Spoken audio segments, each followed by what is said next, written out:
actors Steve Buscemi at the top and Jennifer Lawrence, their faces have been synthesized together to create a natural-looking video. Natural, I say, with some disbelief towards the audience. In this video, as I played it, you would have seen that Steve Buscemi's face and her movement are natural and it doesn't look artificial, and that is the aim of a deepfake. According to Merriam-Webster, the term deepfake is typically used to refer to a video that has been edited using an algorithm to replace the person in the original video with someone else, especially a public figure, in a way that makes the video look authentic. So, how do deepfakes work? The process behind deepfakes involves an AI to help synthesize and create the video, and it has 3 steps. The first step is extraction, the second training, and the third creation. So in the first step, extraction, you can use many images or you can replace it with a video, and the AI will go through the original frame, detect the face, and then rearrange it into a different orientation. And after it takes all of these faces and all this information, it goes into the training step.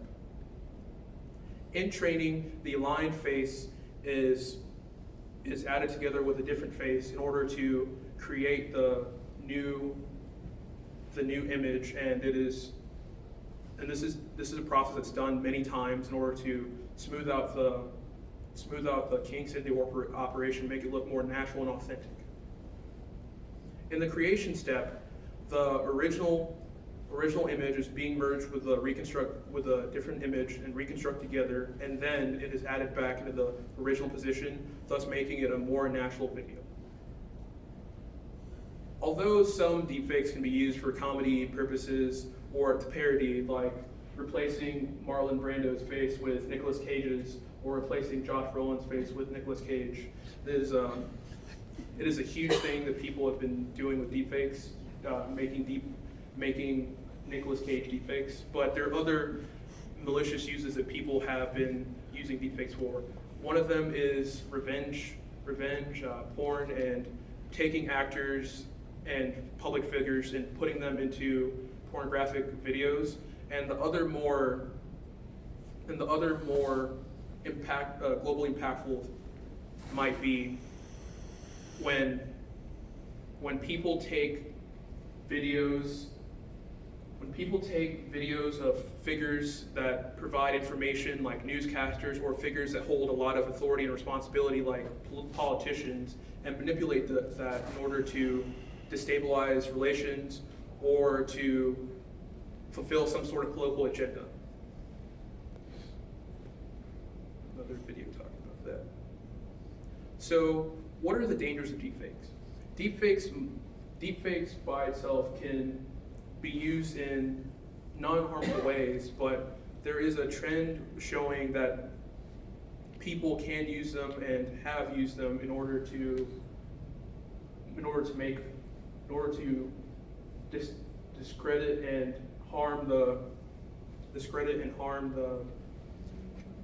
discredit and harm the reputations of others.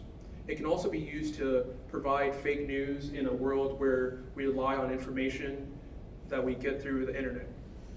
An example here on the top right is of Jordan Peele, who did a voiceover of former President Barack Obama's video, where he was talking, and as he was talking he was saying stuff that Barack Obama would never say. Although this video was not intended to cause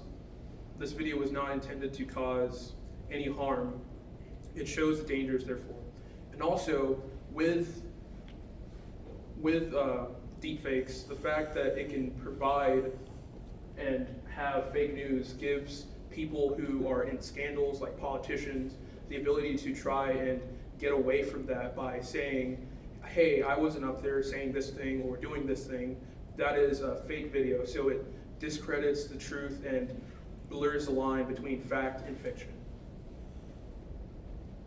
So there are some people trying to combat the effects of deepfakes.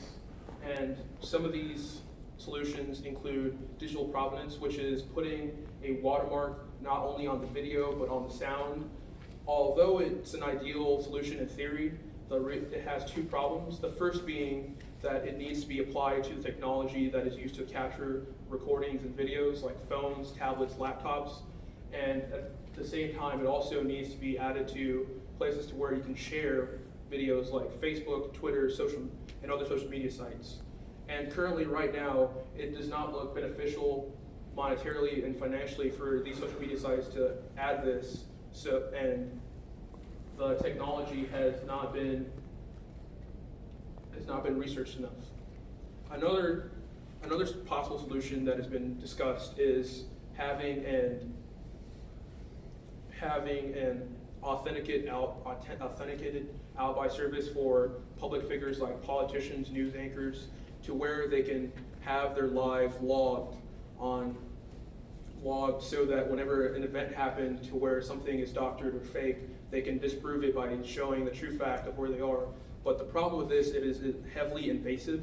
Would you want your every move to be recorded and logged by somebody just so that whenever somebody tries to discredit you, you can disprove it? It is very invasive and very uncomfortable for the figures involved. Another possible solution is the Deepfakes Accountability Act.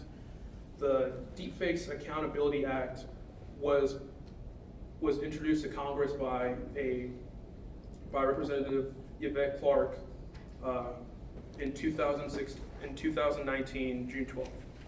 The act has two main aims. The first aim being having the people who make these videos, these altercations, have them, one, state that it is altered video, it is doctored, and the thing that they are showing is not true and it's not to be taken at a factual base. And the second one is to establish a way for the victims, the people who've been discredited by deepfakes and their creators, to be able to sue and get compensation for the damages provided.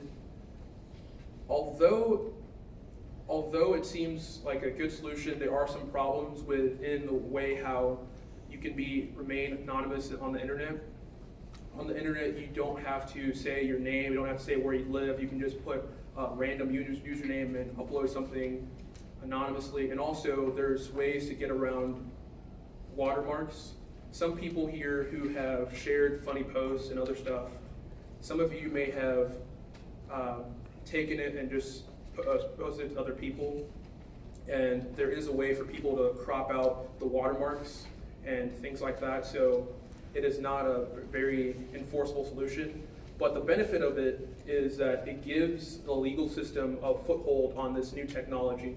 Because of how recent this technology is, there isn't any laws for people to stand back on any precedents so that an officer or a judge can say, in this case, let's look back to this previous precedent and judge it based on that. So there's no foothold, and this aims to provide that.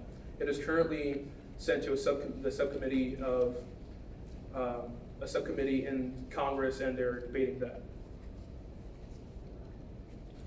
So now that I've told you about deepfakes and the ways it can subvert the truth, I urge you to be more cautionable in your collection of evidence, whether it's from social media, whether somebody, a family, a relative, a friend, sends you something and says, look at this, look at what this politician did, look at what this happened, because you do not know whether or not it has been doctored, whether or not it has been edited, or whether or not it is being made by somebody under malicious intent.